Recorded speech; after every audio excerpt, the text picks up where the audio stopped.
Bonsoir à toutes et à tous, ravi de vous retrouver pour cette nouvelle édition. Voici les principaux titres de cette édition. Kigali, laboratoire de l'excellence académique, la Guinée en quête de références solides, des échanges autour de la formation des élites africaines, le programme Simandou comme levier stratégique et de nouvelles perspectives pour la mobilité des étudiants guinéens. Et puis à Ninagbe, route absente, vie ralentie, accès difficile à l'eau, à l'école et aux soins des femmes et des enfants face aux urgences du quotidien. Une résilience qui défie l'oubli, c'est le grand format de cette édition.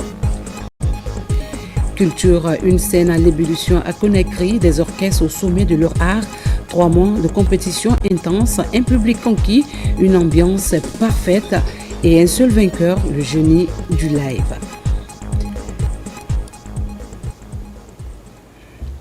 Mesdames et messieurs, merci de votre fidélité à la télévision nationale. À Mamon, les obsèques de l'opérateur économique El Hadj Ibrahima Bari, connu sous le nom de El Hadj Guelguedji, se sont déroulées. Le Premier ministre Amadou Ouriba a représenté le président de la République Mamadi Doumbouya en présentant les condoléances officielles à la famille du défunt. Autorités religieuses, administratives et personnalités diverses ont également effectué le déplacement pour rendre un dernier hommage à cette figure du secteur économique guinéen. Adi Kamara.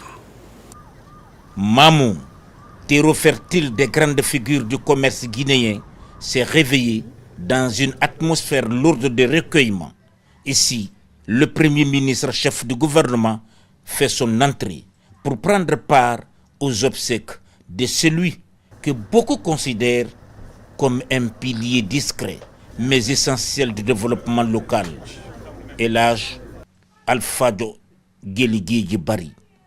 Le chef du gouvernement est accueilli avec tous les honneurs par les autorités administratives et locales dans une commune de respect et de sobriété. Très vite, le cortège officiel s'est fondu dans la marée humaine, venu rendre un dernier hommage à cet opérateur économique dont l'engagement a irrigué le tissu commercial de la Guinée. Nous prions Dieu le Tout-Puissant Allah qu'il ait plusieurs El Hadj Guelguedji à Mamou, puisque ce qu'il a laissé, c'est une trace vraiment historique. Nous souhaitons qu'il ait beaucoup plus de ses fils dignes, pareils, qui peuvent vraiment jouer un rôle majeur dans le cadre du développement de ce pays. Donc c'est un deuil national. Depuis qu'on est né ici, grandi ici, on n'a pas vu plus que El Hadj Guelguedji à Mamou. Il a fait mosquée, il a fait école, il a fait tout, on ne peut pas parler tout. Une vie au service des autres. Natif du village de Koumi, El Hadj Alpha Guelguedji Bari laisse derrière lui l'image d'un homme profondément humain, actif, gentil et d'une rare bienveillance. Un homme inoffensif dont la générosité a contribué à faire germer des initiatives durables dans sa ville natale. Ce que nous retenons de lui, c'est que c'est une grande personnalité religieuse et socialement qui était très bien. Et la preuve en est que vous avez vu la masse qui est là. Nous n'avions pas eu une cérémonie aussi grandiose pour des funérailles comme ça là. Lors de la prière sur le corps du défunt, les fidèles, unis dans la foi, ont imploré le Tout-Puissant Allah de lui accorder sa miséricorde infinie.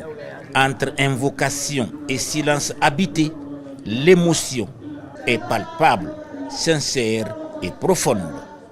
Je suis là au nom du président de la République, au nom du gouvernement et au nom du peuple de Guinée pour rendre un dernier hommage à une grande figure de la société guinéenne.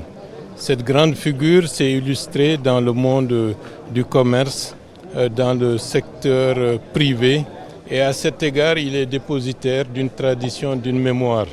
Et c'est un des baobabs de ce secteur qui s'endort aujourd'hui. Et c'est tout à fait logique et tout à fait normal que la République, la nation, lui rend ce dernier hommage mérité parce que c'est une des grandes figures de l'histoire de la République de Guinée. Les sincères condoléances de la nation, du président de la République et du gouvernement. El Hadj Alpha Guelguedji Bari s'en va, mais son héritage demeure. celui d'un homme qui a su bâtir sans bruit, rassembler sans bruit et aimer sans mesure. Maman perd un fils, la Guinée perd un repère, mais dans les cœurs, son souvenir restera vivant comme une sémence éternelle dans la mémoire collective. Qu'il repose en paix, Amin. 56 commandos des forces spéciales guinéennes quittent le pays avec une mission à affirmer leur savoir-faire.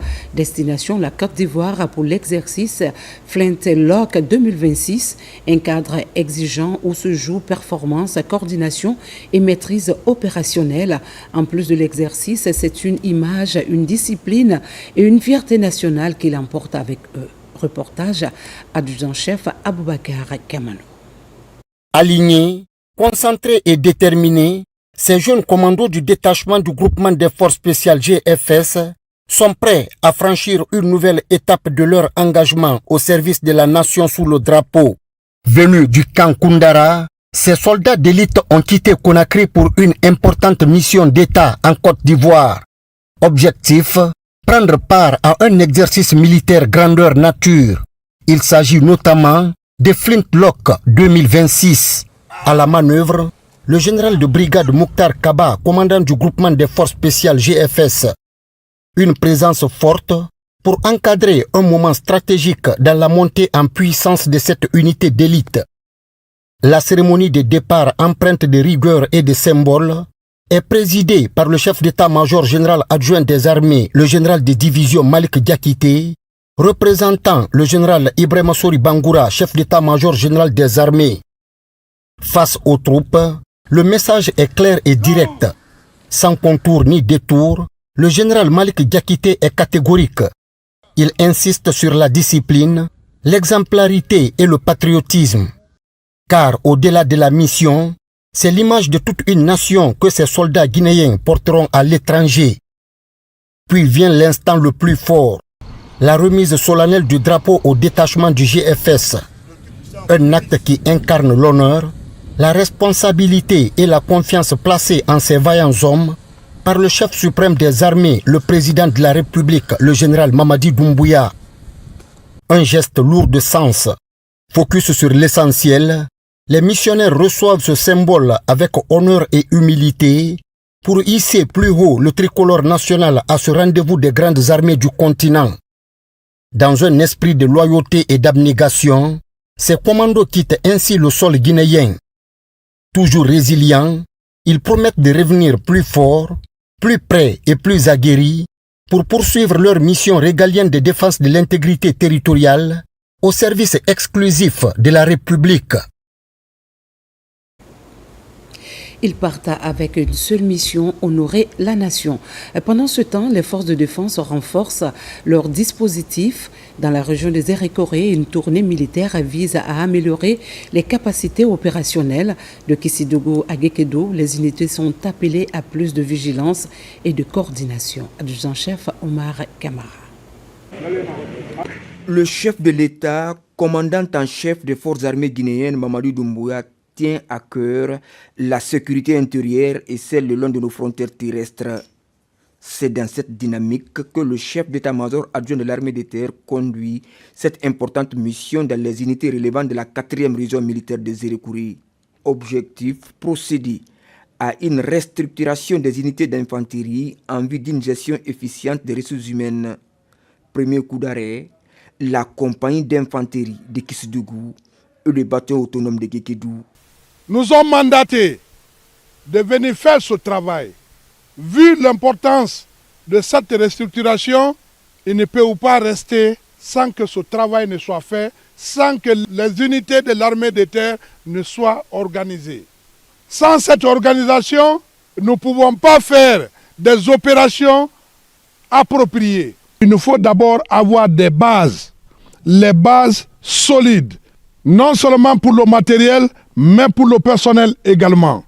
Donc j'attache du prix à ce travail. Les commandants d'unité, mettez-vous à la tâche et même quand nous allons quitter, il faut continuer à maintenir et faire les missions, envoyer les gens en fonction de leur groupe, de leur section, de leur compagnie.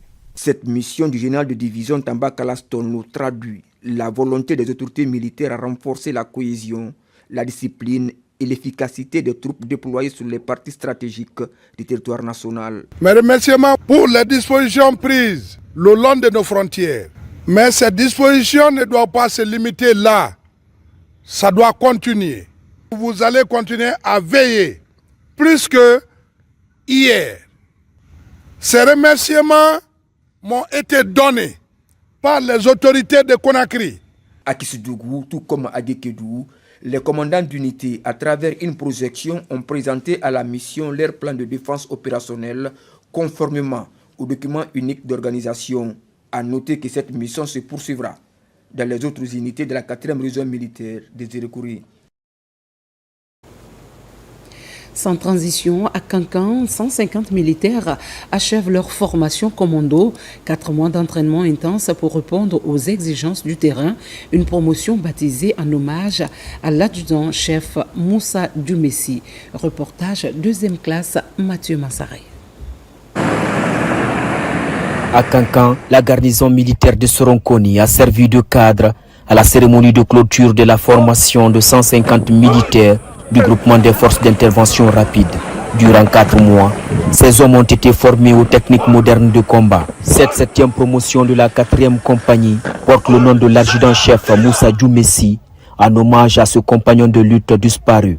Dans une ambiance empreinte de patriotisme, les récipiendaires ont reçu leur béret rouge, symbole de leur passage au rang de commando. Commando de la 7e promotion de la 4e compagnie, le béret que vous porterez n'est pas un trophée, c'est une responsabilité. Portez-le avec l'humilité, servez avec honneur et n'oubliez jamais que l'échec n'est pas une option. Pour les encadreurs, cette formation marque une avancée significative dans le renforcement des capacités opérationnelles des forces armées guinéennes. Autre aspect important de cette formation, le renforcement des relations entre l'armée et les populations civiles, un pilier essentiel pour la stabilité et la cohésion nationale. Désormais, vous n'êtes plus tout à fait les mêmes. Vous avez acquis des compétences nouvelles, mais surtout un état d'esprit indispensable à la force d'intervention rapide.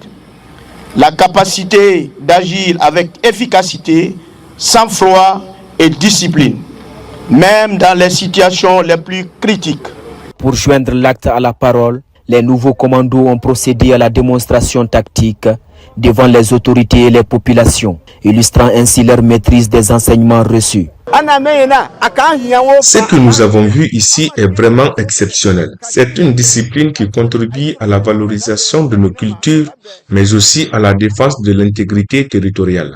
À travers cette formation commando, l'armée guinéenne franchit une nouvelle étape dans sa marche vers l'excellence. Une dynamique impulsée par le président de la République, M. Mamadi Doumbouya, et soutenue par toute la hiérarchie militaire.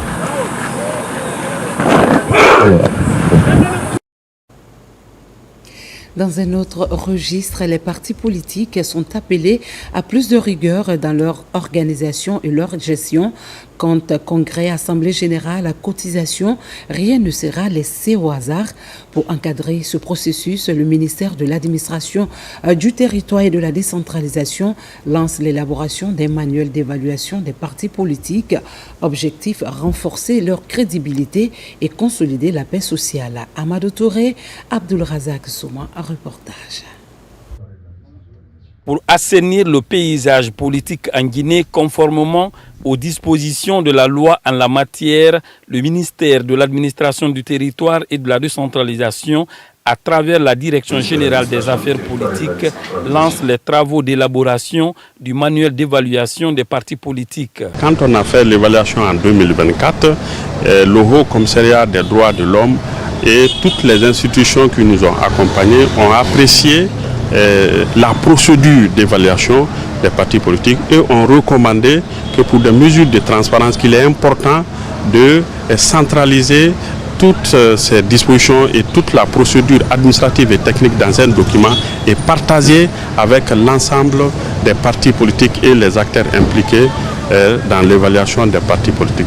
Comme ça, chacun saura quels sont les critères qui ont présidé leur évaluation. Cette démarche de réforme et d'assainissement du paysage politique engagée par le département de l'administration du territoire et de la décentralisation vise à renforcer la moralisation et la crédibilité des partis politiques en Guinée. Il convient de préciser que cette évaluation n'a nullement pour objectif de nuire à un parti politique, encore moins de restreindre des libertés fondamentales. Bien au contraire, elle vise à instaurer une primauté du droit, à garantir le respect des textes en vigueur et à encourager les bonnes pratiques démocratiques. Chacun de nous, en ce qui le concerne, est appelé à faire preuve de responsabilité, de compréhension et parfois de sacrifice. Ces différentes initiatives indiquent la dynamique de réforme et de modernisation ambitionnée par les autorités du pays en vue de la mise en place des institutions crédibles et solides pour une démocratie au service de la Guinée. Dans cette dynamique de réforme, la Guinée enclenche une nouvelle étape avec la validation de l'initiative de développement du capital humain, former, soigner, accompagner les bases d'un changement durable, un virage stratégique pour placer l'humain au cœur des politiques publiques. Reportage Mamadou Saluba. Dans sa transformation économique et sociale, la Guinée place le développement du capital humain au cœur de ses priorités. Ici, le ministère du Plan, de la coopération internationale et du développement, en collaboration avec les partenaires techniques et financiers, valide le document du projet de l'initiative de développement du capital humain. La véritable recherche de la Guinée ne réside pas seulement dans ses mines ou ses terres, mais dans la force, la créativité et la résilience de ses citoyens. Alors, le capital humain est le socle de tout développement durable et inclusif. Le document de projet que nous allons valider aujourd'hui représente bien qu'un cadre technique. Il traduit une vision commune, un engagement collectif et une volonté politique forte de placer l'être humain au centre du développement. Dans un contexte de forte croissance démographique, la Guinée mise sur l'éducation, la santé et l'emploi pour faire du potentiel de sa jeunesse un levier de développement économique. Le projet qui est donc soumis à votre validation se distingue par son caractère justement intégré et structurant. Il repose sur une articulation cohérente entre l'éducation et l'excellence académique, la santé et la sécurité nutritionnelle, l'emploi et le développement des compétences professionnelles, la gouvernance et le pilotage moderne des politiques publiques. Cette approche est en parfaite cohérence avec les objectifs de développement durable. Elle reflète notre volonté de passer d'actions fragmentées à une logique de résultats intégrés et mesurables. Avec la validation de ce document stratégique, la Guinée franchit une nouvelle étape dans le développement de son capital humain, une dynamique alignée sur le programme Simandou 2040.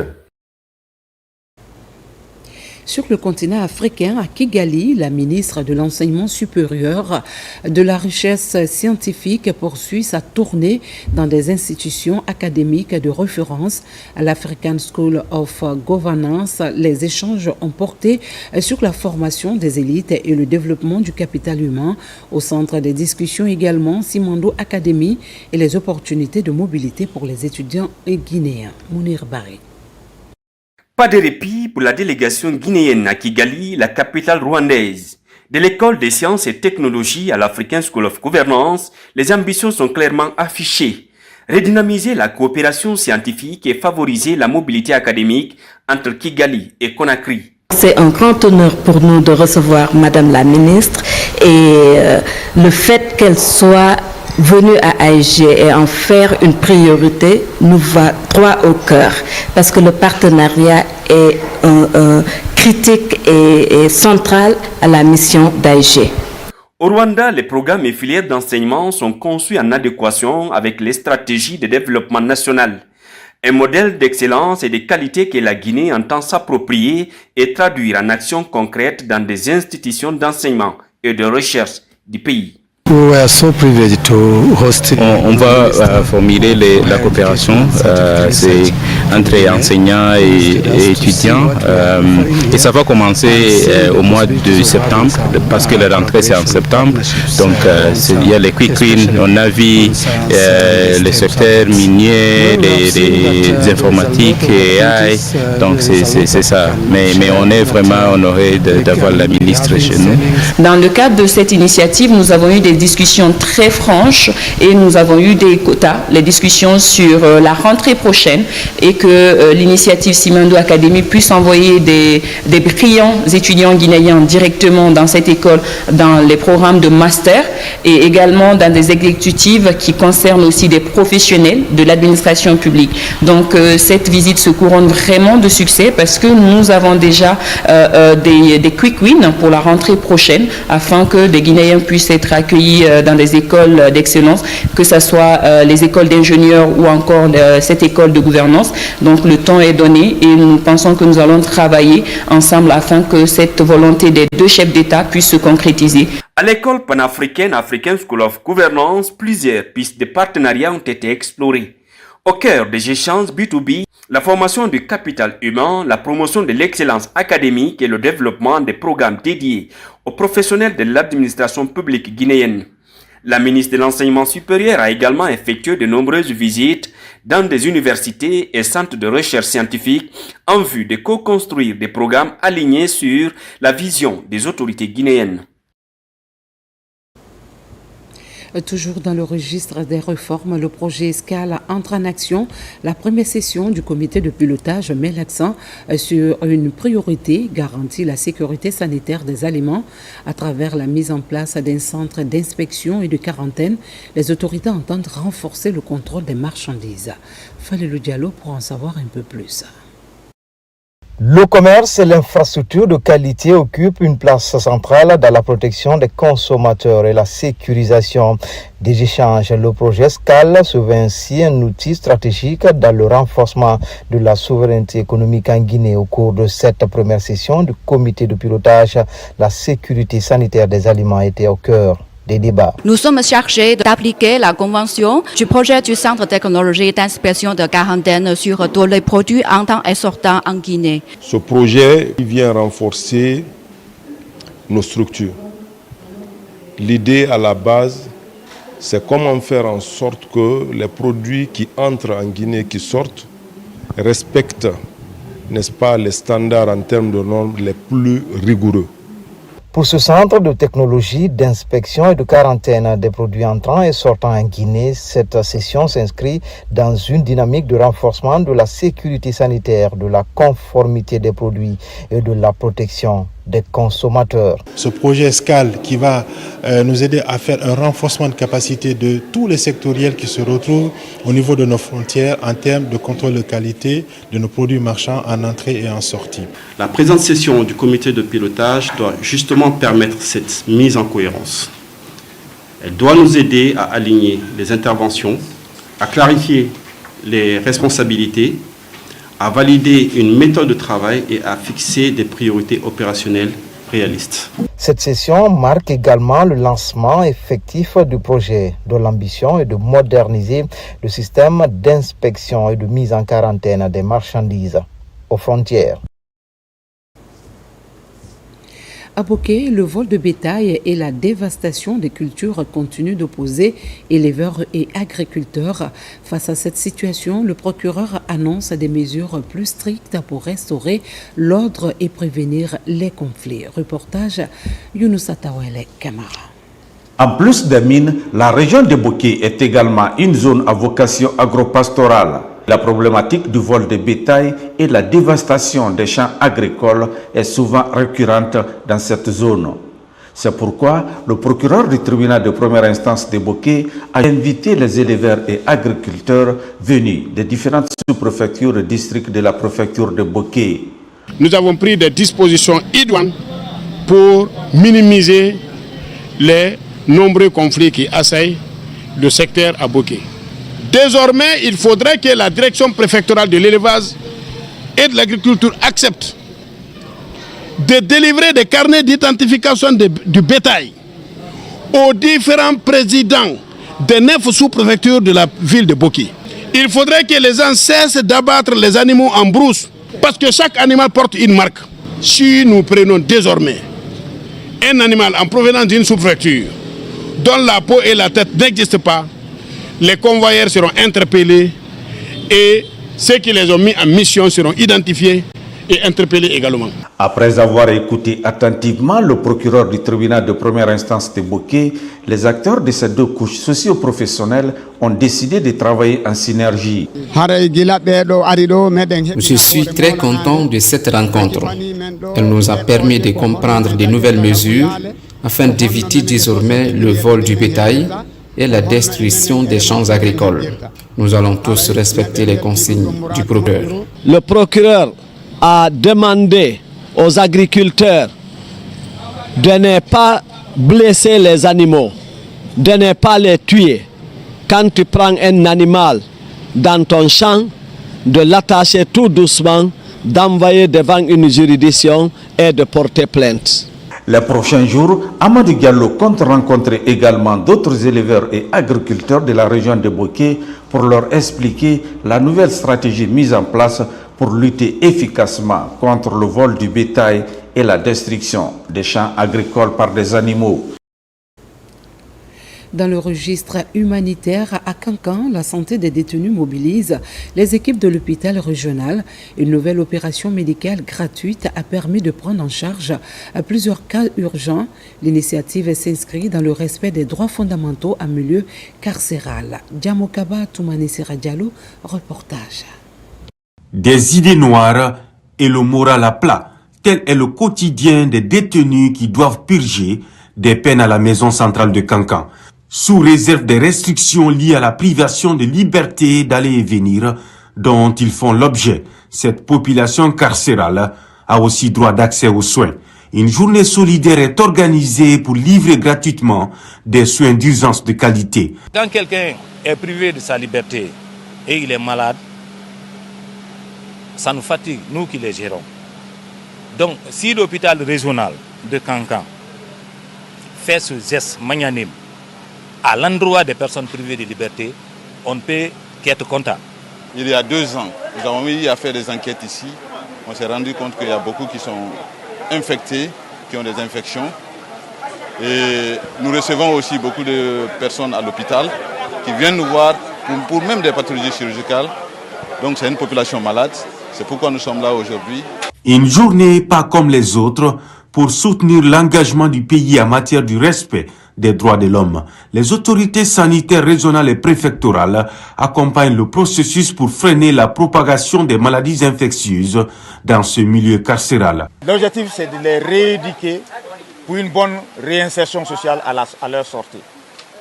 Et nous voulons leur montrer l'exemple qu'il faut être utile à sa société, il faut être utile à son prochain. Ce n'est pas la première fois que Fremba est en train de faire cette action humanitaire. Nous l'encourageons, nous le félicitons. Ça va en droite ligne avec les priorités, les directives de notre ministre de la Santé et de l'Hygiène publique. L'assainissement des coins et recoins de la maison centrale de Kankan, au cœur également de ce coup de pouce pour s'attaquer aux problèmes d'insalubrité, source de plusieurs maladies. Un plan d'action patriotique pour appuyer les gardes pénitentiaires afin de renforcer la conscience collective. On en vient au grand formant de cette édition. Au bout de la piste, un village, Ninagbe, dans la préfecture de Mamou. Là-bas, l'enclavement complique tout. Se déplacer, se soigner, s'éduquer, manque d'eau, déficit d'enseignants, absence de sages-femmes. Une réalité difficile, mais les populations résistent. Grand format signé Mamadou Paté Baldé.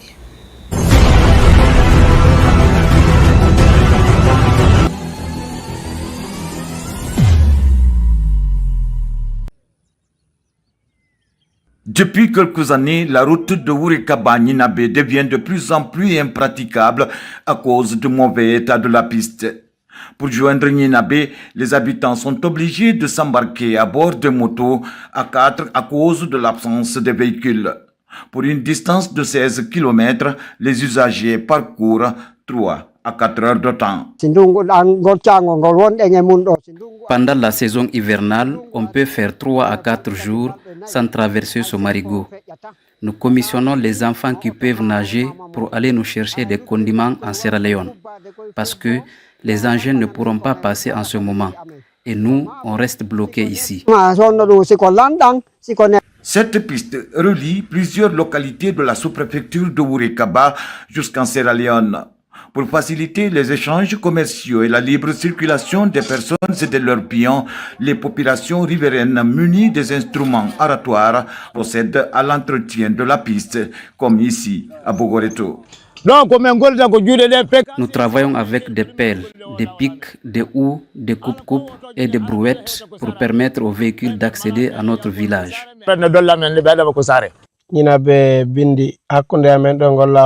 Quand la saison des pluies arrive, nous sommes coupés des autres villages. On peut faire 3 à 4 jours sur cette montagne de Bogoreto. Pourtant, Nyinabé est réputé comme grenier de la préfecture de Mamou. À cause du mauvais état de la piste et la rareté des véhicules de transport sur le tronçon, s'ajoute aussi le manque d'eau potable à l'école primaire de l'âge Sekounabé de Nyinabé. Nous avons 150 élèves dans cette école et ils ne disposent pas d'eau potable. Et les enseignants n'ont pas encore de logement.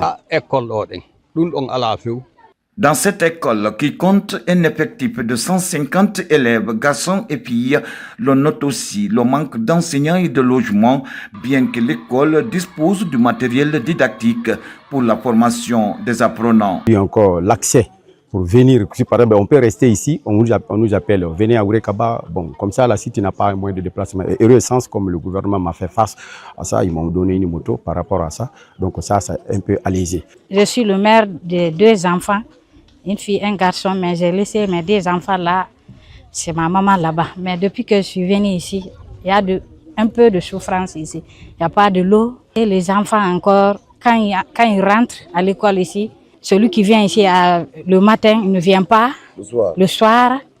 Et encore une semaine ou bien 2 semaines comme ça, les enfants ne viennent pas. Ils sont en train de faire sortir les enfants à l'école. Dans le but d'améliorer les conditions sanitaires des populations, Nyinabé dispose depuis plusieurs années d'un poste de santé en mauvais état avec 2 agents de santé. Malgré l'existence de l'infrastructure, l'hôpital est en manque d'équipement, bien qu'il existe des consommables. C'est un village, il y a certaines femmes qui se gênent pour venir faire l'accouchement avec un homme au poste de santé. Mais avec tout ça, elles viennent petit à petit. Mais pour que ça soit un peu plus simple, je veux avoir une femme à côté de moi ici pour la gestion des femmes enceintes. Nous n'avons qu'un seul médecin dans notre secteur et on se comprend bien avec lui. Mais nous n'avons pas d'eau ici. Le poste de santé n'a ni de lit, ni de sage-femme. Aujourd'hui, malgré son utilité et son importance dans le développement socio-économique de la localité, ce tronçon freine l'élan des citoyens, surtout en saison hivernale. Cette route est un axe très important qui, pendant la saison hivernale, est difficilement praticable. C'est seulement les engins à 2 roues que les citoyens utilisent. La réhabilitation de cette piste va faciliter la fluidité de la circulation, les échanges commerciaux et l'ouverture de Nyinabé aux autres localités du pays et certains pays voisins comme la Sierra Leone et le Libéria.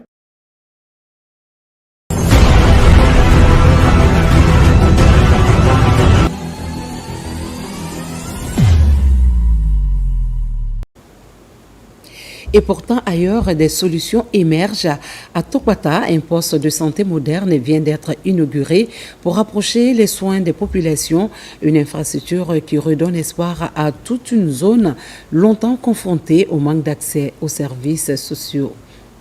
Reportage lancé Kamisoko. Dans le district de Tokpata, c'est un vent nouveau qui souffle en ce jour inaugural de plusieurs infrastructures sociales de base. Un poste de santé moderne, entièrement construit et équipé, 2 bâtiments de 3 salles de classe rénovés, c'est le geste du président de la République Mamadi Doumbouya afin de booster le processus de développement local. Pour les populations bénéficiaires, c'est un rêve qui se concrétise. Ces infrastructures qui présentent l'avenir des citoyens de Tokpata et des villages riverains, notre communauté attendait depuis longtemps la construction de cet édifice sanitaire. Grâce au soutien de son Excellence Mamadi Doumbouya. Doté d'une ambulance médicalisée pour les références et les contre-références, ce poste de santé bénéficie de l'attention particulière des autorités sanitaires de Zérékoré. De façon très réaliste, les services spécifiques tels que la vaccination, la CPN, l'accouchement assisté, la CPS, la CPC, la planification familiale, les services de PTME, nous allons faire en sorte que tous ces services soient disponibles dans cette formation sanitaire. Illustrant la volonté et l'engagement des plus hautes autorités du pays à rapprocher les services de santé des populations, la mise à disposition de cette infrastructure de proximité vise à garantir à chaque citoyen un accès équitable à des soins de qualité. Cette initiative s'aligne parfaitement avec le pilier 5 des objectifs stratégiques de la vision Simandou 2040 qui met un accent particulier sur le développement du capital humain, notamment à travers l'amélioration de l'accès aux soins sociaux de base dont la santé constitue un socle fondamental. Et je sais que Tokpata, avec l'accueil de ces édifices, la joie que j'ai vue, la joie que j'ai sentie en la population, je sais que vous êtes engagés à bien entretenir, à prendre soin de ce bijou. Ce poste de santé est le 88e du genre, fonctionnel à date dans le district sanitaire de Zérékoré, dont plus d'une vingtaine ont été construits sous l'ère CNRD. Après les efforts, place à la reconnaissance. Les acteurs du secteur de la santé se sont retrouvés autour d'un dîner de gala à Conakry, un moment de bilan, mais aussi de dissection des acteurs engagés à l'initiative du think tank COP Guinée. Amadou Bailobari, Isiaga Kamara. Au terme de la première édition du Forum médical et pharmaceutique de Guinée, organisé par la structure think tank COP Guinée, un dîner de gala a été offert aux participants, suivi d'une remise de satisfecit. Les récipiendaires se disent satisfaits et sollicitent la continuité de l'initiative. Nous passons de la réflexion à la reconnaissance. Les prix Fonds Pharma 2026 viennent jeter un projecteur mérité sur celles et ceux qui, souvent dans l'ombre, œuvrent sans relâche pour améliorer la santé de nos populations. Une satisfaction pour nous, le personnel, avec beaucoup de succès, que ce prix soit vraiment continuel pour nous. En outre, vu les questions de formation, de production de médicaments, de traitement et de mise à jour des agents, de production locale de médicaments et d'autres thématiques, ce forum s'est avéré comme un véritable adjuvant dans la proposition des solutions pour faire face aux défis sanitaires à travers le pays. Une telle initiative est à saluer à plus d'un titre, quand on sait qu'il est très difficile de regrouper tous les acteurs au même endroit. Et nous souhaitons que cette initiative se pérennise, et que chaque année qu'on puisse s'améliorer, et que je suis convaincu que la deuxième édition sera encore meilleure à la première, et avec les apports des uns et des autres, et surtout avec les suggestions faites et les recommandations formulées lors de la première édition. La structure think tank COP Guinée annonce les couleurs du prochain forum et ambitionne de garder le cap avec les partenaires pour faire de la performance de l'écosystème de santé guinéen une réalité. Ouvrons à présent la page culture. Le livre s'apprête à prendre le devant de la scène. 3 jours d'effervescence, de débats et de rencontres autour de la 18e édition des 72 heures du livre. Les 23, 24 et 25 avril prochains, auteurs et passionnés se donnent rendez-vous autour de la création et de la pensée. Au lac Gbasikolo, les organisateurs ont levé le voile sur les grandes orientations de cet événement culturel incontournable. Alpha Isiagaba, Ousmane Ba. C'est une conférence de presse qui annonce les couleurs de la 18e édition des 72 heures du livre. L'événement mobilise acteurs du monde culturel, littéraire, et amoureux de la culture. Cette année, c'est Fourikaria qui est la préfecture invitée d'honneur. Fourikaria est prêt à vous recevoir au bord du fleuve Kissi-Kissi le 26 avril 2026. C'est une réalité que nous vivons et surtout une responsabilité que nous portons. Celle d'accompagner une jeunesse connectée, ambitieuse, talentueuse, à transformer le numérique en un levier de création, d'innovation et d'impact positif pour notre société. Plus qu'un événement littéraire, les 72 heures du livre sont considérées comme un espace d'échange d'idées culturelles et met surtout en avant le génie créateur guinéen. Les 72 heures du livre, ce n'est pas seulement un salon. C'est une aventure humaine, c'est une aventure culturelle, c'est une aventure profondément guinéenne. Une aventure qui, depuis 18 éditions, nous rappelle que le livre n'est pas un objet silencieux posé sur une étagère, mais une force vivante, une force qui éveille, relie, élève et transforme. Nous célébrons le livre avec autant de ferveur, c'est parce qu'une vision forte s'est imposée, celle de faire de la culture un pilier stratégique du développement national conformément au programme Simandou 2040, notamment en son axe 2 dédié à l'éducation à la culture. Oui, la culture n'est plus périphérique dans notre pays, elle est centrale, elle est structurante, elle est un levier économique, social et identitaire puissant. Les 72 heures du livre se tiendront les 23, 24 et 25 avril prochains à Conakry.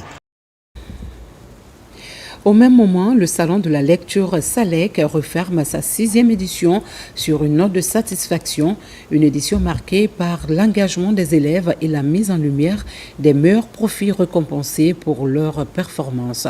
Un moment de célébration autour du savoir, de la lecture et de l'excellence. Les échos de la clôture avec Ousmane Ba et Mamadou Djoumaba.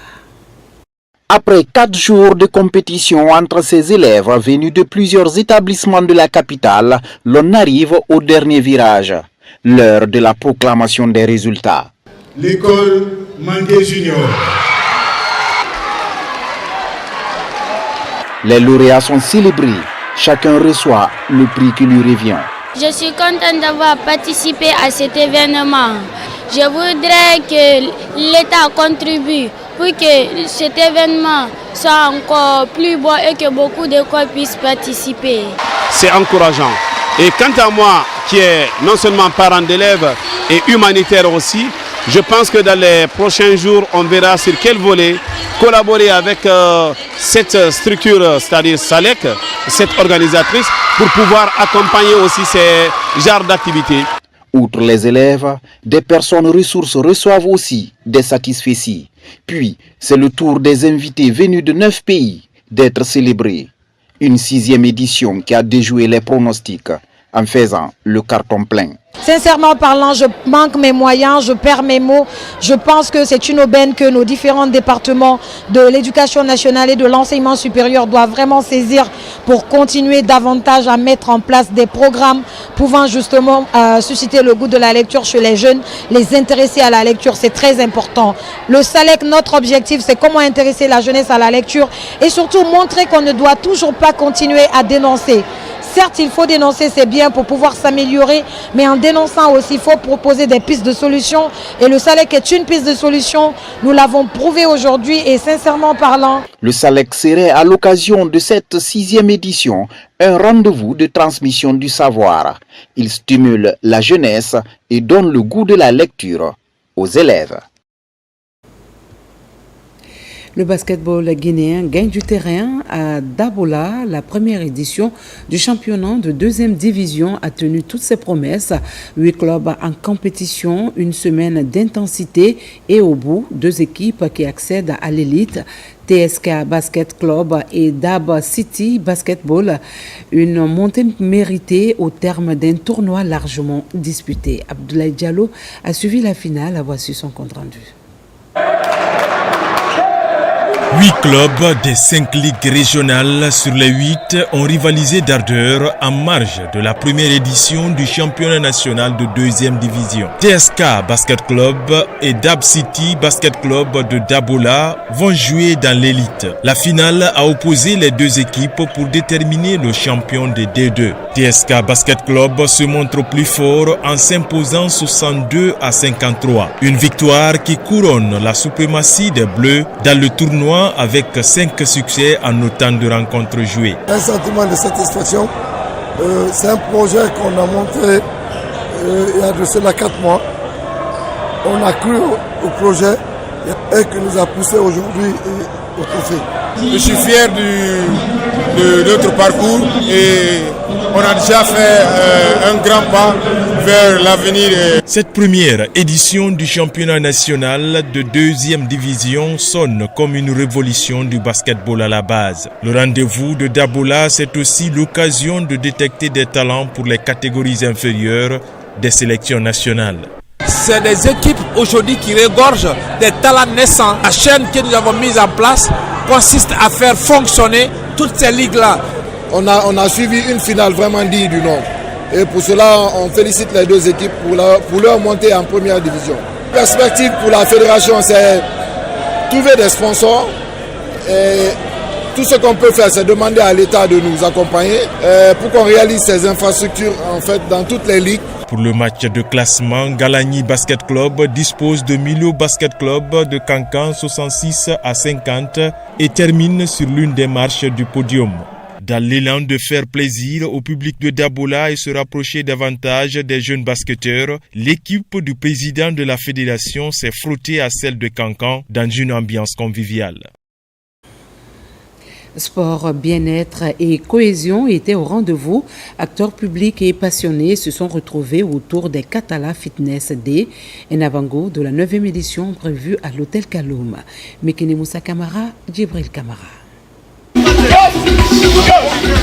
Célébrer les acteurs majeurs du développement guinéen, c'est l'objectif de cette journée sportive intitulée Katala Fitness Day, une conception de l'agence Mo & Mo qui accorde du prix au travail bien fait. Le Katala Fitness Day, c'est le pré-événement de la prestigieuse cérémonie de couronnement du Katala refondateur 2026. L'idée, c'est de rassembler les acteurs de cette édition pour le réseautage, échanger, communiquer, redonner l'énergie et donner vraiment le coup d'envoi de la cérémonie qui est prévue le 24 avril 2026 à l'hôtel Kaloum. Cette journée de Katala est une journée, une 9e édition qui fait appel à l'ensemble des Guinéens pour venir communier autour du sport. Communier, c'est donner un élan de solidarité à travers le sport. Rechercher des segments de santé à travers le sport. Il sera question de valoriser l'image de notre patrimoine commun. Notre commune urbaine était totalement à l'abandon. Et quand vous rentrez aujourd'hui dans la commune urbaine, vous vous sentez à une administration vraiment saine.